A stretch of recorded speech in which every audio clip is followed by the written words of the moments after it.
صل وسلم وبارك على نورك المنير الذي خلقته من نورك وخلقت من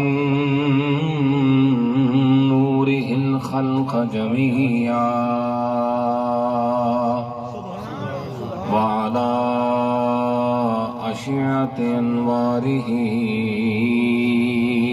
نجومه وأقماره آله وأصحابه أجمعين أما بعد أعوذ بالله من الشيطان الرجيم بسم الله الرحمن الرحيم نبئ عبادي أني أنا الغفور الرحيم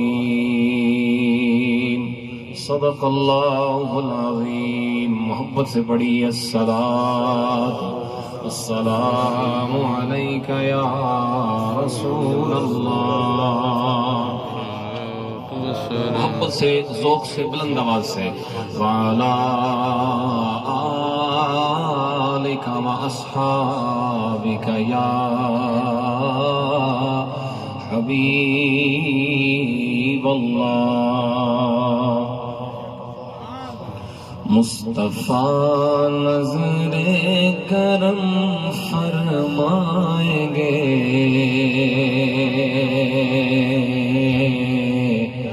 مصطفیٰ نظر کرم فرمائیں گے.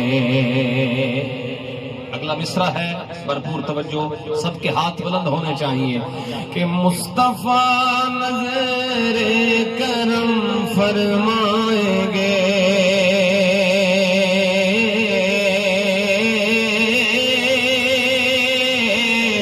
مصطفیٰ نظر کرم فرمائیں گے.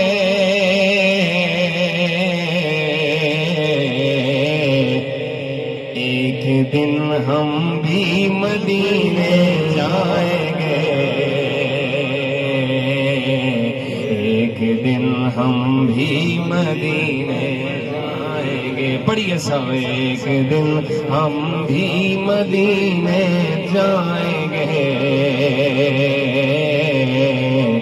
ایک دن ہم بھی مدینے جائیں گے. گنبد خضرا کی ٹھنڈک پائیں گے،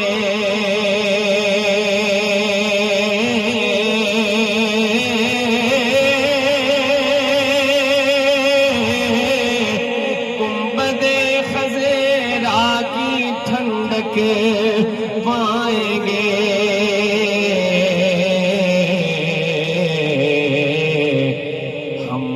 اس کے سائے میں سو جائیں گے، ہم بھی اس کے سائے میں سو جائیں گے. اور سبز گنبد پر نظر جب جائے گی،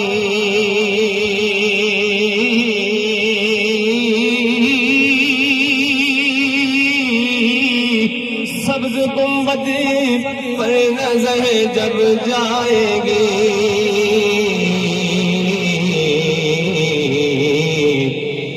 کام سب بگڑے ہوئے بن جائیں گے، کام سب بگڑے ہوئے بن جائیں گے. مل کے ایک دن ہم بھی مدینے جائیں گے، ایک دن ہم بھی مدینے جائیں گے. اور بڑا خاص شعر ہے، توجہ چاہوں گا کہ شبر و شبیر کے نانا ہے وہ،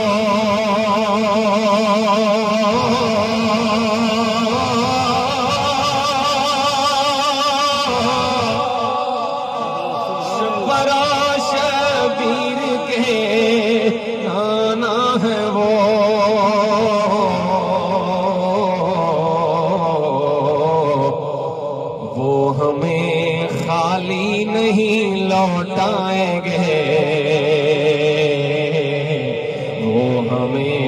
خالی نہیں لوٹائیں گے، ایک دن ہم بھی مدینے جائیں گے، ایک دن ہم بھی مدینے جائیں گے۔ بعد از حمد و صلاۃ معزز محترم لائق سب عزت و تکریم حضرات علماء کرام، مشائخ اعظام، خوبصورت محفل پاک غلامان رسول صلی اللہ علیہ وسلم سجائے بیٹھے ہیں۔ آج کی یہ بابرکت تقریب سعید جناب محترم حاجی میاں محمد اسلم صاحب اور ان کے برادران کے عزیز بھائی جناب حاجی عاشق محمد صاحب ان کے سال ثواب کے لیے سجی ہے۔ اللہ تعالیٰ حاجی صاحب کی بے حساب مغفرت فرمائے، درجات بلند فرمائے۔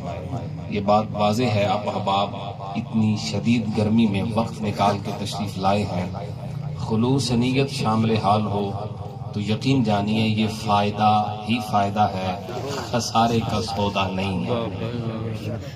مسلمان اپنے مسلمان بھائی کے لیے جب دعا کرے اور اس وقت دعا کرے جب وہ سامنے نہ ہو،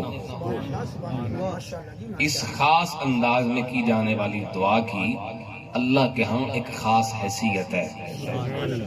ایک دعا وہ ہے جو آپ کسی کے سامنے اس کے لیے کرتے ہیں، اللہ تیرا بھلا کرے۔ ایک دعا وہ ہے جو اس وقت کرتے ہیں جب وہ سامنے نہیں ہوتا۔ حدیث رسول ہے مسلم شریف میں، حضور نے فرمایا دعوت المرء المسلم لأخیہ بظہر الغیب مستجابۃ۔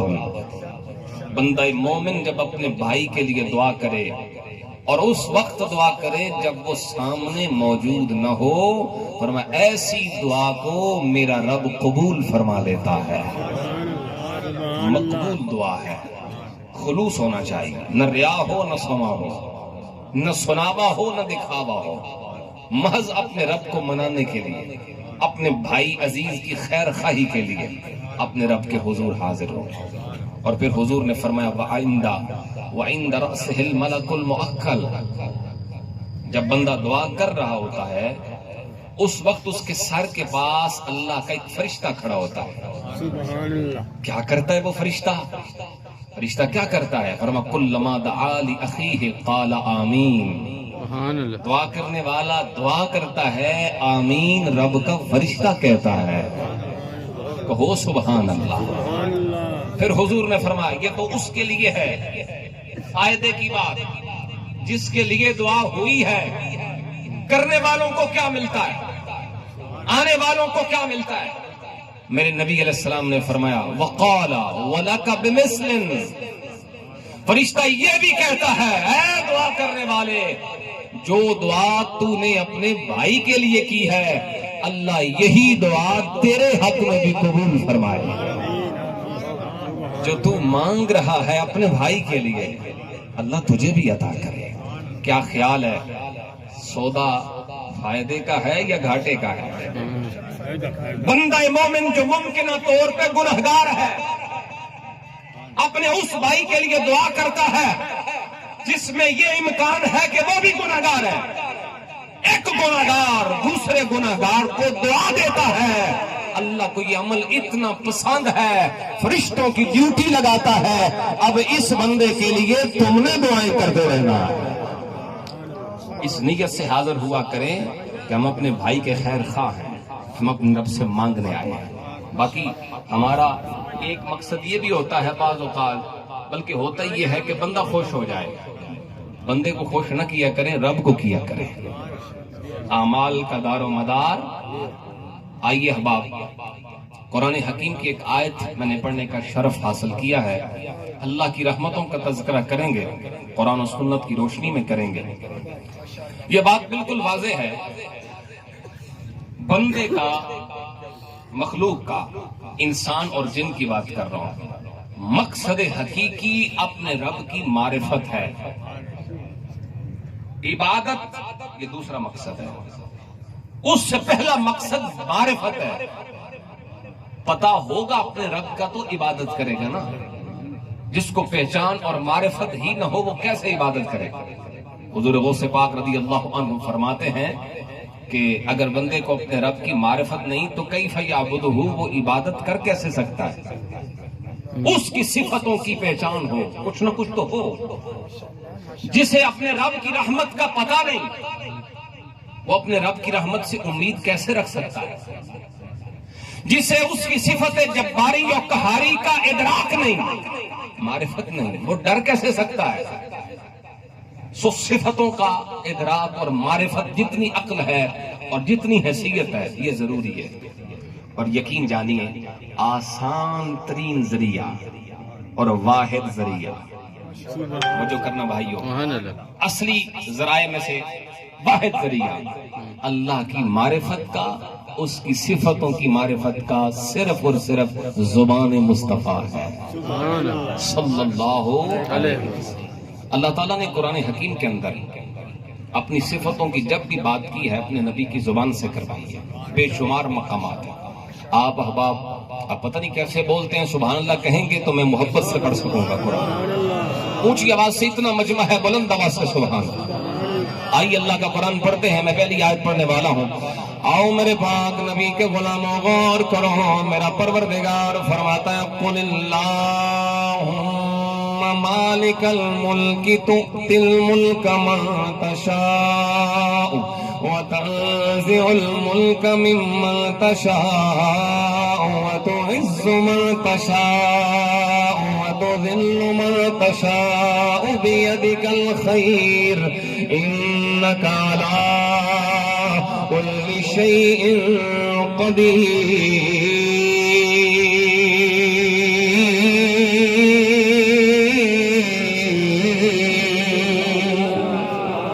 میرا پروردگار فرماتا ہے اے میرے نبی آپ فرما دو، میرے بندوں کو آپ بتا دو، ملک کا مالک پروردگار ہے، جسے وہ چاہتا ہے حکومت عطا فرماتا ہے، جس سے چاہے حکومت واپس لیتا ہے، جسے چاہے وہ عزت دار بناتا ہے، جسے چاہے وہ ذلیل فرما دیتا ہے۔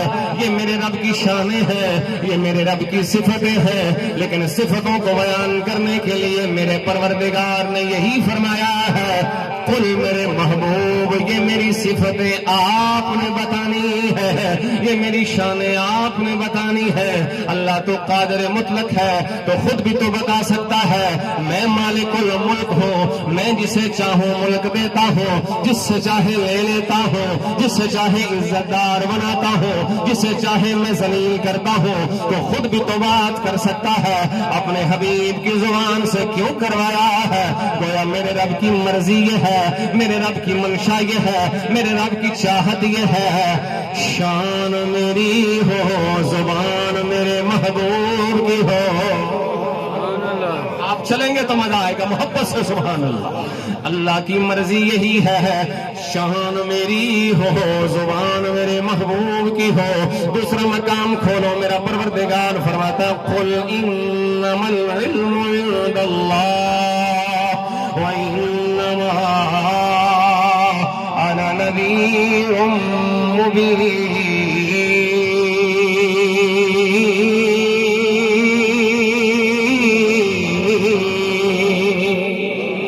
پروردگار فرماتا ہے اے محبوب آپ ان بندوں کو بتا دو علم کا مالک میرا پروردگار ہے، علم سارے کا سارا میرے پروردگار کی شان ہے۔ سوال پھر وہی ہے اے اللہ تو قادر مطلق ہے، ایسے بھی تو فرما سکتا ہے سارے علوم کا مالک پروردگار میں خود ہوں، اپنے محبوب کی زبان سے کیوں کروایا ہے؟ جواب پھر وہی آئے گا اللہ کی پسند یہ ہے، اس کی مرضی یہ ہے شان میری ہو، زبان میرے محبوب کی ہو۔ کہیں میرا پروردگار فرماتا قل هو الرحمن، اے محبوب وہ رحمان ہے، یہ بھی آپ نے بتانا ہے۔ کہیں فرمایا قل هو القادر، اے محبوب وہ قادر ہے، یہ بھی آپ نے بتانا ہے۔ کہیں فرمایا قل هو اللہ احد، اے محبوب وہ ایک ہے، یہ بھی آپ نے بتانا ہے۔ میری شانوں کو آپ نے بیان فرمانا ہے۔ اور کہیں فرمایا نبئ عبادی انی انا الغفور الرحیم۔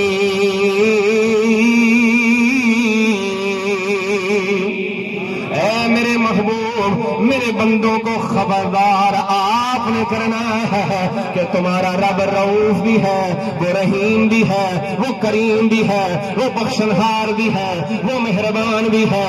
یہ صفتیں میرے بندوں کو آپ نے بتانی ہے۔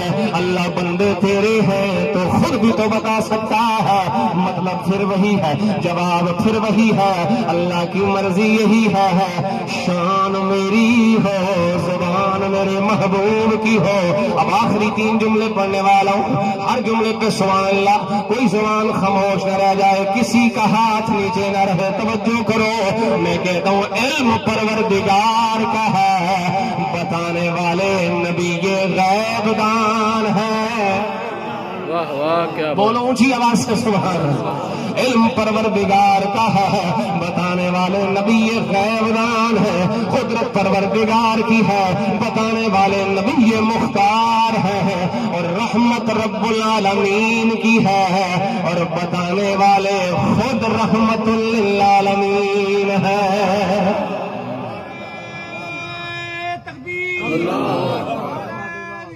یا رسول اللہ حق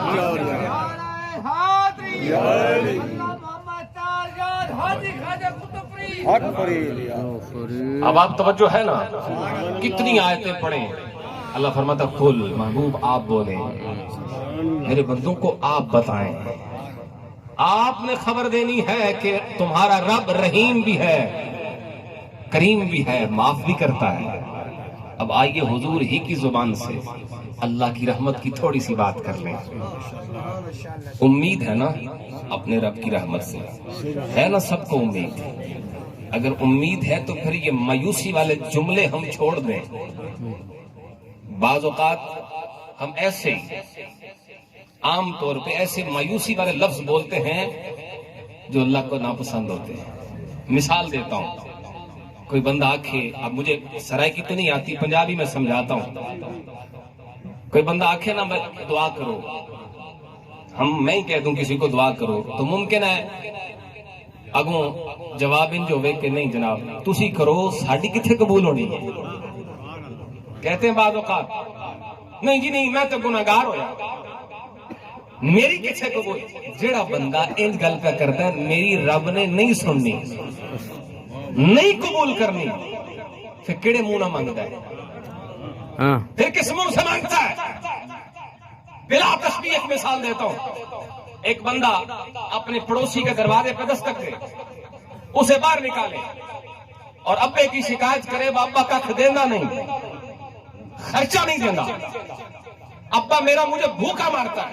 پھر دوسرے دروازے پہ دستک دے اور کہ ابا کھ نہیں دینا، پھر تیسرے پہ دستک دے اور پھر کہ ابا کچھ نہیں دیتا۔ ہر دروازے پہ بتائے ابا دیتا نہیں دیتا نہیں، پھر ابے کے پاس آئے ابا کچھ دے دے، تو ابا تو بڑا خوش ہوگا نا۔ پھر کیا خیال ہے؟ وہ کہے گا انہی سے جا کے مانگنا جن کے سامنے میری بےزتی کر کے آیا ہے، میرے شکوے کر کے آیا ہے، میری شکایتیں کر کے آیا ہے۔ بلا تشبیہ میں کہتا ہوں، اگر رب سے مانگنا چاہتے ہیں اور چاہتے ہیں کہ وہ جھولیاں بھریں، پھر ہر ٹکے ٹکے کے بندے کے سامنے اس کے شکوے نہ کریں۔ وہ نہیں دیتا، اس نے مجھے نہیں دیا ہے، اس نے مجھے تھوڑا دیا ہے، یہ بات ہے نہیں، یہ بھی ایک قسم کا شکوہ ہے، بزرگ اس سے بھی منع کرتے ہیں۔ اور میں الحمدللہ جس علاقے میں بیٹھا ہوں، میں بھی بات کر رہا تھا، میں الحمدللہ کا شکر ادا کرتا ہوں، میں حضور غزالی زمان رحمت اللہ تعالی علیہ کے برکت والے سائے کے بالکل قریب آ کے بیٹھا ہوں۔ ویسے تو پورے ملک پہ اور فیضان تو پوری دنیا میں عام ہے آپ کا، لیکن یہ علاقہ خاص طور پہ کیونکہ قریب ہے۔ روحانیت، اہل تصوف یہ بات بڑی وضاحت سے بیان کر سکتے ہیں اور سمجھا سکتے ہیں، میں تو اتنا اہل علم نہیں ہوں، لیکن پھر بھی عرض کروں گا، یہ بات کرنا اللہ نے مجھے تھوڑا دیا ہے، کسی امیر کو دے کے کہنا مجھے کچھ نہیں دیا میرے رب نے، یہ بھی شکوہ ہے۔ حضرت جنید بغدادی رضی اللہ عنہ کے پاس ایک بندہ آیا اور آ کے عرض کرنے لگا، حضور دعا کرو میرا رزق بڑھ جائے، زیادہ ہو جائے۔ آپ نے فرمایا جو پہلے رزق ہے وہ تھوڑا ہے؟ کہتا جی تھوڑا ہے تو ہی میں نے عرض کیا ہے، دعا کے لیے درخواست کی ہے، آپ نے فرمایا مجھے یہ بتا وہ تھوڑا تجھے کس نے دیا ہے؟ کہاں سے ملا ہے؟ کہتے اللہ نے دیا ہے۔ آپ نے فرمایا جب اللہ نے دیا ہے تو پھر تو جھوٹا ہے، میرا رب جسے دیتا ہے بے حساب ہی دیتا ہے۔ ظرف مختصر ہے تیرا، سوچ چھوٹی ہے تیری۔ کیا اتنی نعمتیں جو ہمارے پاس ہیں ان کے بھی قابل تھے ہم؟ اس لیے میرے بھائیوں، اپنے رب سے اچھا گمان، اپنے رب کے شکایات اور شکووں کو ترک کر کے جب بھی بات کریں پورے یقین سے، انا عند ظن عبدی، اللہ فرماتا ہے میں بندے کے ساتھ ویسا ہی سلوک کرتا ہوں جیسا وہ میرے بارے میں خیال کرتا ہے۔ آئیے اللہ کی رحمت کی بات کریں۔ ایک حدیث پڑھتا ہوں جامع ترمذی سے، نبی پاک علیہ الصلوۃ والتسلیم ارشاد فرماتے ہیں جہنم سے دو بندوں کو نکالا جائے گا، اشتد صیاحہما، وہ بڑے زور زور سے چیخیں گے جہنم کے اندر، اللہ فرمائے گا ان کو نکالو، باہر نکالا جائے گا، اللہ ان سے سوال فرمائے گا لأی شیء اشتد صیاحکما، کیوں چیخیں مار رہے ہو، کیوں شور مچا رہے ہو؟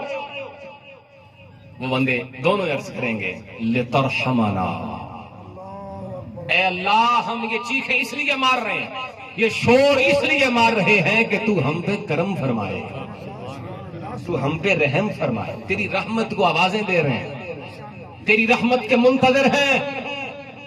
اللہ فرمائے گا مفہوم حدیث، اللہ فرمائے گا جاؤ واپس جہنم میں، جہاں سے آئے ہو لوٹ جاؤ، تمہارے لیے رحمت یہی ہے، جتنا عذاب ہے اسی پہ گزارا کرو، یہ بھی میری رحمت ہے کہ اتنا دیا ہے، اس سے زیادہ بھی تو دے سکتا تھا، جاؤ واپس لوٹ جاؤ۔ اب محبت سے سبحان اللہ پڑھیں تو حدیث کے اگلے جملے، آؤ میرے پاک نبی کے غلاموں غور کرو، اللہ فرمائے گا دونوں لوٹ جاؤ، جہاں سے آئے ہو واپس لوٹ جاؤ۔ ان دونوں میں سے ایک دوڑ لگائے گا، جہنم کی طرف دوڑ کے جائے گا، اور دوسرا رک جائے گا، انتظار کرے گا، پھر چلے گا، پھر رکے گا، پھر چلے گا، پھر رکے گا۔ اللہ فرمائے گا فرشتوں دونوں کو واپس بلایا جائے، اللہ فرمائے گا او دوڑنے والے تو پہلے بتا دوڑ کیوں لگائی ہے؟ تجھے پتا بھی تھا یہ جہنم ہے، یہ جہنم کی آگ ہے، تجھے پتا تھا یہ عذاب کی جگہ ہے، پھر دوڑ کے کیوں جاتا ہے؟ وہ بندہ عرض کرے گا مولا مفہوم حدیث یہی ہے، وہ عرض کرے گا مولا میں نے یہ نہیں دیکھا ہے، جہاں جانا ہے وہ عذاب کی جگہ ہے، جہاں جانا ہے وہ تیرے غضب کی جگہ ہے، مولا میں نے تو یہی دیکھا ہے کہ حکم میرے پروردگار نے دیا ہے، تیرا حکم سمجھ کے دوڑ لگائی ہے، میں تیرے حکم کے آگے سر تسلیم خم کرتا ہوں، تیرا حکم سمجھ کے دوڑ پڑا ہوں۔ اللہ دوسرے کو فرمائے گا تو نے دوڑ کیوں نہیں لگائی؟ کیا تجھے پتا نہیں کہ یہ میرا آرڈر تھا، یہ میرا حکم تھا؟ وہ بندہ عرض کرے گا مولا مجھے امید تھی، تیرے کرم سے امید تھی، ایک بار تو نے اگر نکالا ہے دوبارہ نہیں ڈالے گا، ایک بار تو نے اگر جہنم سے نکالا ہے دوبارہ جہنم میں داخل نہیں فرمائے گا، اللہ مجھے تو تیرے کرم سے امید تھی، اللہ دونوں کے لیے حکم نامہ جاری فرمائے گا۔ مفہوم حدیث یہی ہے، اللہ فرمائے گا او میرے بندو سنو سنو، اللہ نے تمہارے گناہوں کو معاف فرما دیا ہے، تم دونوں کو جنتی بنا دیا ہے۔ نعرہ تکبیر، نعرہ رسالت، نعرہ تحقیق، نعرہ حیدری، علماء حق اہل سنت، سبحان سبحان، کیا بات ہے حضرت۔ تو جو ہے نا میرے بھائیوں کی، اب یہاں دو چیزیں، ایک خوف رکھتا تھا، حکم مان رہا تھا ڈر کے کہ ایسا نہ ہو زندگی بھر حکم نہیں مانے اپنے رب کے، اگر اب نہیں مانوں گا تو پتہ نہیں کیا بنے گا، ڈر رہا تھا اور ڈر کی وجہ سے دوڑ پڑا، اور دوسرا میرے رب کی رحمت سے امید رکھے ہوئے بیٹھا تھا، ایک خوف میں تھا دوسرا امید میں تھا، جس میں خوف ہوتا ہے رب اس پہ بھی رحمت فرما دیتا ہے، جسے امید ہوتی ہے رب اس پہ بھی کرم فرما دیتا ہے۔ لیکن دونوں چیزیں ایک لیول میں رہیں، بیلنس رہے، خوف اتنا نہ بڑھ جائے کہ مایوس ہو جائے بندہ، اور امید اتنی نہ بڑھ جائے کہ بندہ بد عمل ہو جائے۔ اللہ اکبر۔ ہر بات پہ امید، گناہ کر رہا سود خور ہے، روکا جائے خدا کے بندے چھٹ دینا، یہ سود ہے، اللہ دے نال اعلان جنگ کی تھی بیٹھے ہیں۔ آگے سے جواب کیا ہوتا ہے؟ جی اللہ غفور الرحیم ہے۔ نماز پڑھیا کر، جواب کیا؟ اللہ غفور الرحیم۔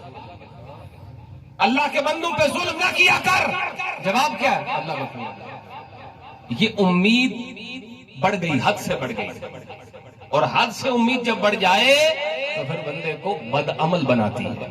بیلنس رہے، کچھ خوف بھی رہے، امید بھی رہے، اور ایمان جو ہے نا امید اور خوف کے درمیان ہے، نہ بہت خوف بڑھے، اتنا خوف ہو جائے کہ بندے کی امید ختم ہو جائے، یہ بھی درست نہیں ہے، اور اتنی امید بڑھ جائے کہ اللہ کی اس کی سزا سے، اس کے غضب سے، اس کے عذاب سے ڈر نہ لگے، یہ امید بھی بندے کو گمراہ کر دیتی ہے۔ دونوں چیزیں ہمارے لیے ضروری ہیں۔ آئیے احباب، جب اللہ رحیم ہے، وہ رحم فرماتا ہے، ہمیں یہ پتا ہونا چاہیے کہ مانگنا کیسے ہے۔ یہ تو پتہ چل گیا نا، وہ رحیم ہے، وہ کریم ہے، وہ خوف والوں کو بھی بخش دیتا ہے، وہ امید والوں کو بھی بخش دیتا ہے۔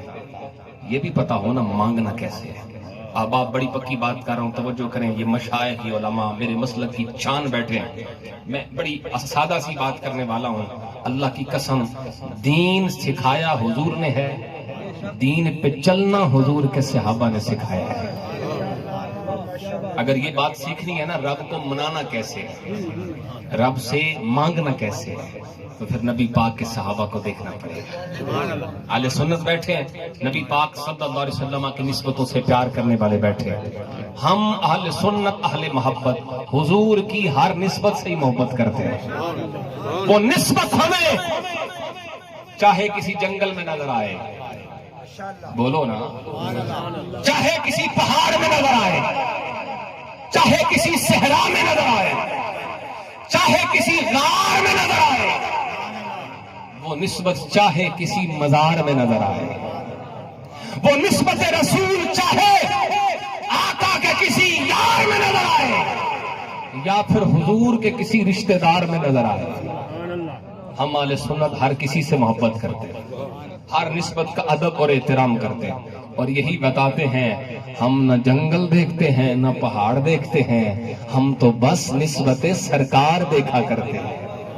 اونچی آواز سے سبحان اللہ۔ آئیے میں صحابہ کرام میں سے ایک صحابی رسول، ان کے عمل سے عرض کروں اللہ کو منانا کیسے ہے۔ حضرت ابو لبابہ انصاری رضی اللہ تعالی عنہ و ارضاہ عنا، غزوہ خندق ہو چکا ہے، نبی پاک صلی اللہ علیہ وسلم نے اب اللہ کے حکم پر یہودیوں کا فیصلہ کیا۔ یہود نے میٹنگ کی، اپنے سردار کو اکٹھا کیا، سب کو اکٹھا کیا، سردار کو کھڑا کیا، ہاں بھئی اب بتاؤ حل کیا ہے؟ اسلام، لشکر اسلام تیار ہے ہماری سزا کے لیے۔ غدار جو تھے، سردار نے کہا 3 آپشن ہے تمہارے پاس، 3 باتوں میں سے جو بھی منظور کر لو۔ پہلی بات یہ ہے کلمہ پڑھو تے مسلمان ہو جاؤ، بچ جاؤ گے، بچن دا پہلا طریقہ مسلمان ہو جاؤ۔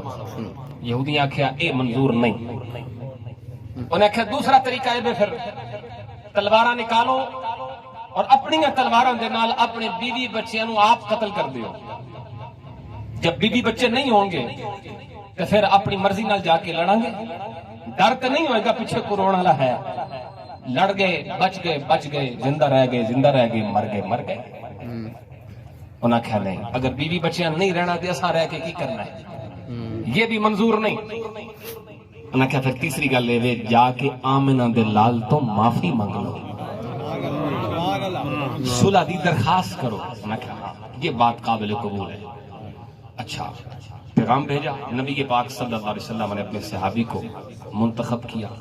ڈیمانڈ یہ تھی یہودیوں کی، حضرت ابو لبابہ انصاری کو بھیجیں، ہم ان سے پہلے بات کریں گے اور ان سے ہم معلومات لیں گے، پھر فیصلہ کریں گے۔ حضور نے منظور فرمایا۔ حضرت ابو لبابہ انصاری تشریف لے گئے، اب میں اس تفصیل میں نہیں جانا چاہتا کیوں انہوں نے ڈیمانڈ کی. حضرت ابو لبابہ انصاری کو انہوں نے پوچھیا دسو حضور دا ساڈے بارے کی فیصلہ ہے. بولے نہیں, زبان تو خود نہیں بولے, ہاتھ دے اشارے نال اشارہ کیتا نہیں. میں تواڈے بارے حضور دا فیصلہ اے وے کہ تانوں قتل کر دیتا جائے.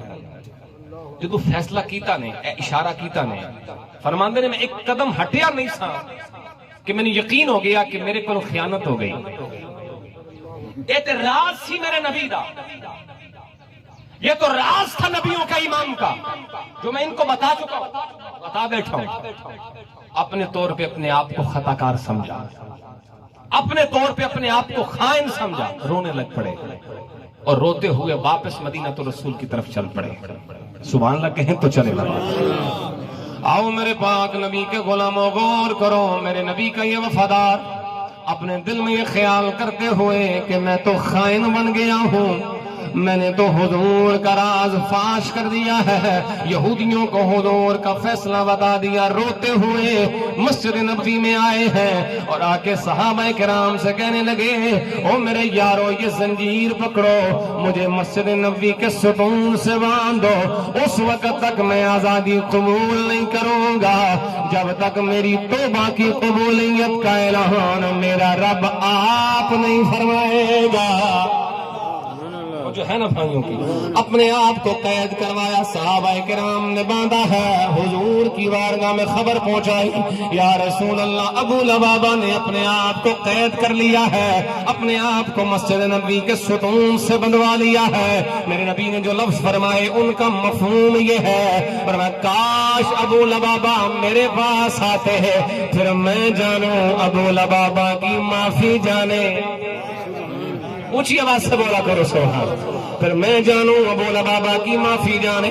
میرے نبی علیہ السلام نے فرمایا اب ابو لبابہ کی اپنی مرضی ہے, جو فیصلہ اس نے کیا ہے وہ مجھے بھی منظور ہے. توجہ کرو, دن گزرنے لگے, حضرت ابو لبابہ انصاری مسجد نبوی کے ستون سے بندھے ہوئے ہیں, نہ کھانا ہے نہ پینا ہے.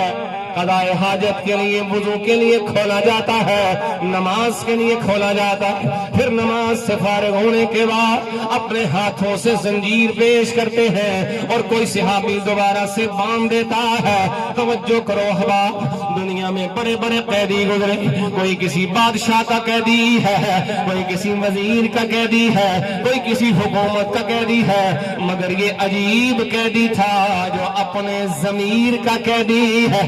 حضرت ابو لبابہ نے فرمایا نہ کوئی میرے قریب نہیں آئے گا, آزادی قبول تبھی کرنی ہے جب نبیوں کے سردار نے اللہ کا حکم سنانا ہے.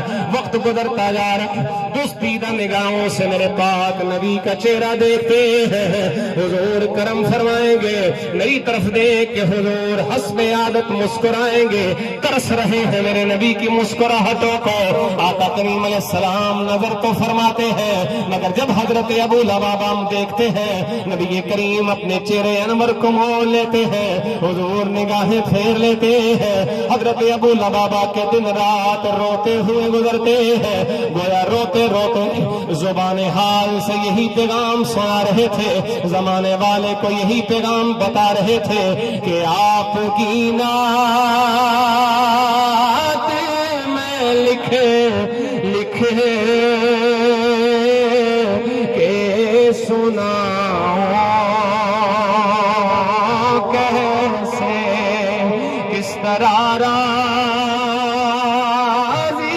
کروں اور مناؤں, کیسے کس طرح راضی کروں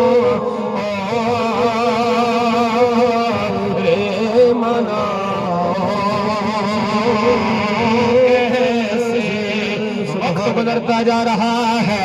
حضرت ابو لبابہ انصاری ایک دن بھی گزر گیا, دوسرا بھی گزر گیا, حتیٰ کہ بعض روایات میں آیا ہے 10 دن گزرنے کو آ گئے ہیں. حضرت ابو لبابہ اسی طرح مسجد نبوی کے ستون سے بندھے ہوئے ہیں, کسی کو کھولنے کی اجازت نہیں, نماز کے لیے کھولا جاتا ہے پھر باندھا جاتا ہے. گویا زبان حال سے برستے ہوئے آنسوؤں کے ساتھ یہی دنیا کو بتا رہے ہیں کہ آپ کے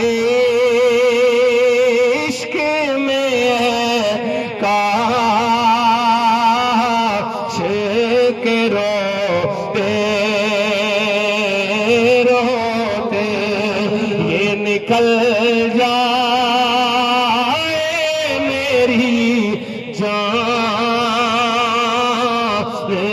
مدینے والے. اب کوئی زبان خاموش نہ رہ جائے. آسان پڑھنے والا ہوں مل جاؤ میرے ساتھ کہ میرا دل میری جان مدینے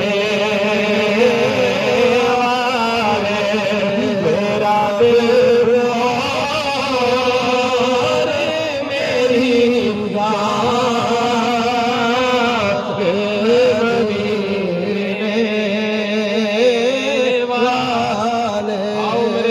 نبی کے غلاموں غور کرو. پھر وہ پرکیف لمحات قریب آئے تھے جب میرے نبی نے صحابہ کرام کو یہ حکم فرمایا تھا.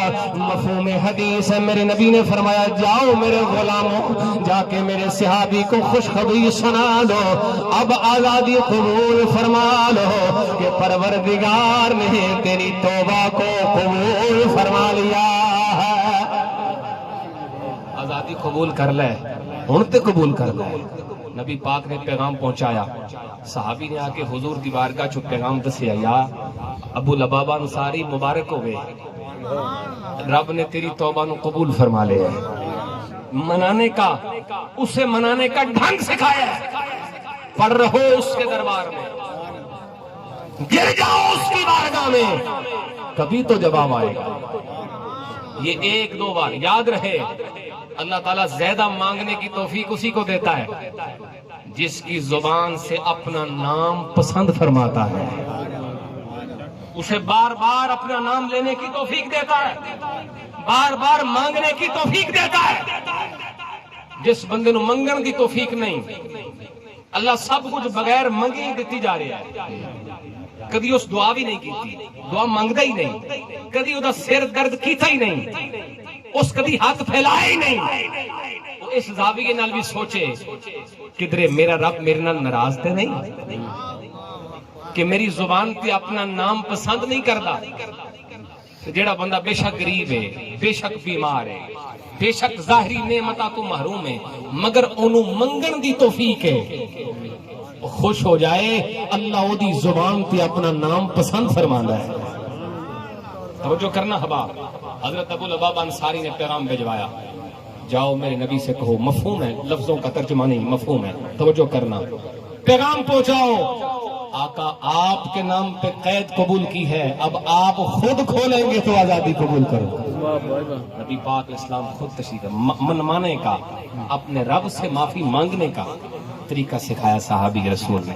آباب ذی وقار, ہمارا رب یقیناً غفور رحیم ہے, مگر ہمیں مانگنا آنا چاہیے. میں بات اختتام کی طرف لے کے جا رہا ہوں. قیامت کا دن صحاحی حدیث پڑھ رہا ہوں, اور آخری بات, قیامت کا دن ایک بندہ جہنم سے نکالا جائے گا, اور یہ جہنم سے نکلنے والا سب سے آخری بندہ. آپ احباب اگر تھکے نہیں تو بولے سبحان اللہ. آخری بندہ نکلے گا جہنم سے, اللہ کی بارگاہ میں حاضر. اللہ تعالیٰ وہ دے سامنے جنت کا ایک درخت بلند فرمائے گا, بڑا خوبصورت درخت. عرض کرے گا مولا یہ درخت جنت کا مجھے دے دے, بس یہ درخت ہی کافی ہے, اس کے علاوہ کچھ نہیں مانگوں گا. میری آئندہ زندگی گزر جائے گی, یہ درخت مجھے مل جائے, اس کے سائے میں پڑا رہوں گا, بس خیر ہے. جنت کا تو ایک درخت ہی کافی ہے. اللہ دے دے. اللہ فرمائے گا وعدہ کر, اگر یہ دے دیا تو کچھ اور نہیں مانگے گا. آخری التجا ہے, تو کہے گا یا اللہ قبول ہے. مختلف لفظوں کے ساتھ کی حدیث صحیحہ میں موجود ہے. وعدہ ہے, اللہ اسے وہ درخت عطا کرے گا, اس درخت کے سائے میں بیٹھے گا. اللہ اپنی قدرت سے اس کے سامنے ایک اور درخت ظاہر فرمائے گا.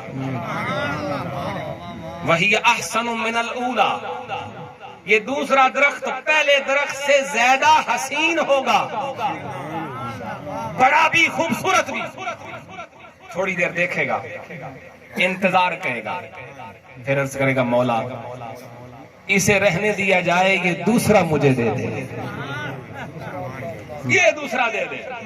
اللہ فرمائے گا تو نے وعدہ نہیں کیا تھا نہیں مانگے گا, تو وعدہ خلافی کر رہا ہے, بعض روایتوں میں لفظ ہے ما اقدرک یا ابن آدم، اے ابن آدم اتنا وعدہ خلاف ہے، انہیں وعدہ کیا تھا نہیں مانگوں گا، پھر یا اللہ آخری پھر نہیں مانگا گا، پھر وعدہ ہو گیا اب نہیں مانگوں گا، اللہ فرمائے گا چل اس درخت کے نیچے آ جا، تھوڑی دیر رکے گا، حدیث میں لفظ ہیں اللہ ایک اور درخت اس کے سامنے ظاہر فرمائے گا، وہی احسن من الاولیین ان باب الجنہ، یہ جنت کے دروازے پہ ہوگا، اور پہلے دونوں درختوں سے زیادہ خوبصورت، دونوں درختوں سے بڑا، تھوڑی دیر رکے گا، پھر عرض کرے گا مولا یہ دونوں رہنے دیں، یہ تیسرا مجھے دے دے، جو مسکرا رہے ہیں بولے نا سبحان اللہ، دیکھو میرا رب کتنا کریم ہے، اللہ یہ دے دے، اللہ فرمائے گا تو نے وعدہ نہیں کیا تھا نہیں مانگوں، اللہ آخری بات اب نہیں مانگوں گا، آخری میری التجا ہے قبول ہو جائے، اللہ فرمائے گا اب وعدہ کر پھر نہیں مانگے گا، یا اللہ وعدہ ہو گیا آجا جنت کے دروازے، اب وہ جنت کے دروازے پہ کھڑا ہے، درخت کے سائے میں ہے، تھوڑی دیر گزرے گی، حدیث میں لفظ ہے حتی یسمع اصوات اہل الجنہ، جنتی اندر گلاں کرن گے تے ان کنا چ جنتیاں دی آواز آئے گی، انہیں ذرا کیفیت سمجھنا، جنت دی دیوار ہے، اندر جنتی گفتگو کر رہے نے، ایدیاں کنا چ آواز پہ رہی ہے، کبھی سوچو یہ منظر، میلہ لگا ہے، چلو میلہ چھڑ دے کیونکہ جائز نہیں، اندر اولیاء اللہ دی مجلس ہے، درمیان اچ دیوار ہے، آواز آ رہی ہے مگر دیدار نہیں ہو رہا، دل مچلتا تے ہے نا، کتنا کو انتظار، یا اللہ اب یہاں لے آیا ہے تو آگے بھی لے جا، اب تو دروازے پہ آ گیا ہوں کچھ نہیں بچا، اب جنت میں داخل کر ہی دے، اللہ فرمائے گا سل، یہاں کھڑا رہ کے مانگتا رہ، وہ جو کرنا بھائیو سوال کرتا رہ، جب تک رب چاہے گا وہ مانگتا رہے گا، سوال کرتا رہے گا، التجائیں کرتا رہے گا، حتیٰ کہ اعلان ہو جائے گا اے میرے بندے جنت میں داخل ہو جا، رب نے التجاؤں کو قبول فرما لیا ہے، اسے پسند ہے مانگنا، حضور غوث پاک فرماتے ہیں دنیا کے اندر بادشاہ بڑے گزرے جن سے مانگو تو ناراض ہو جاتے ہیں، ایک بار مانگو تو شاید کو دے دے، دو تین بار بار بار مانگو تو ناراض ہو جائیں گے، فرما آؤ دنیا کے بادشاہوں کو چھوڑو، اس کے دربار سے مانگو، اس کے دربار میں التجا کرو، جو نہ مانگنے پہ ناراض ہوتا ہے مانگنے پہ خوش ہو جاتا ہے، امید رکھیں اپنے رب سے میرے بھائی، جب امید ہماری رہے گی، جب اللہ کی رحمت کی امید رہے گی، اس کی عذاب کا خوف رہے گا، تو پھر یقین کریں فضل الہی ہو ہی جائے گا، اور جب فضل الہی ہو جائے تو پھر بخشش کے لیے ایک نیکی بھی کافی ہو جاتی ہے۔ آخری شعر پڑھنا حضرت سلطان العارفین کی زبان سے، یہی بات سمجھائی ہے، التجا کرنی ہے تو کس انداز میں، حقیرانہ، فقیرانہ، عاجزانہ، انکساری کے ساتھ۔ حضرت سلطان فرماتے ہیں نام پاک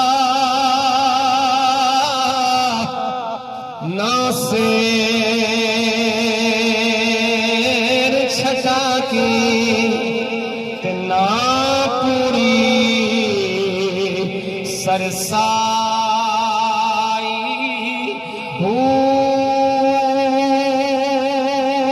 نام تولا نام ماشا ہن گل رتیاں تے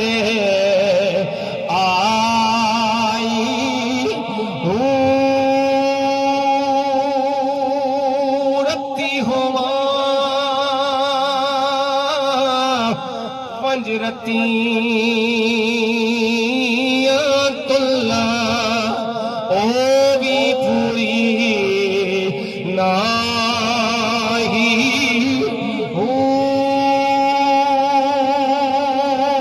وزن تول میرا وزن تول پورا ونج ہو سی جد ہو سی فضل الہی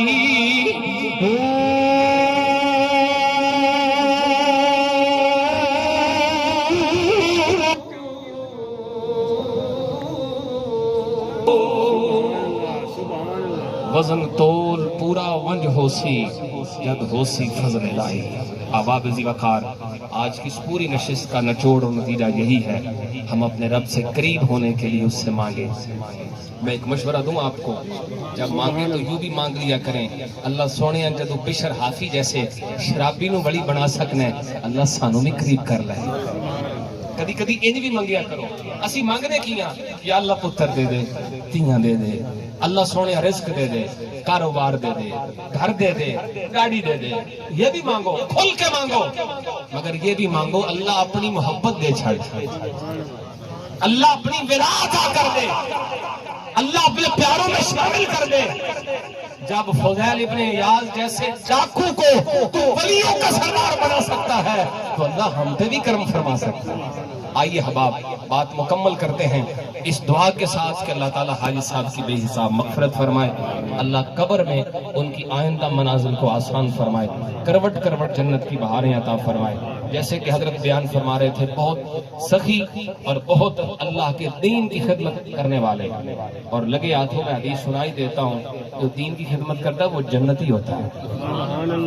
آپ سب بولیں گے سبحان اللہ. جو دین کی خدمت کرتا ہے وہ کیا ہوتا ہے؟ جنتی ہوتا ہے. حضور نے فرمایا تھا ان اللہ تعالی یدخل الثلاثۃ الجنہ بسہم واحد. قیامت دے دن ایک تیر دے بدلے ایک تیر دے بدلے قیامت دے دن 3 بندے جنت جا سکتے. ایک تیر ہوگا جنت میں 3 جائیں گے. کون کون؟ الصانع لہ، پہلا وہ بندہ جس تیر بنایا ہے، والرامی بہ، دوجا وہ جنہیں تیر چلایا ہے، تیسرا وہ جس نے تیر اٹھا کے بس چلانے والے کو پیش کیا ہے. دین کی جو بھی خدمت کرتا ہے، مدارس کی، مشائخ کے اداروں کی، دین اسلام کی، اللہ اسے یقیناً بدلہ عطا فرماتا ہے. اللہ ان کی قبر پہ رحمتوں کا نزول فرمائے. وآخر دعوانا الحمدللہ رب العالمین.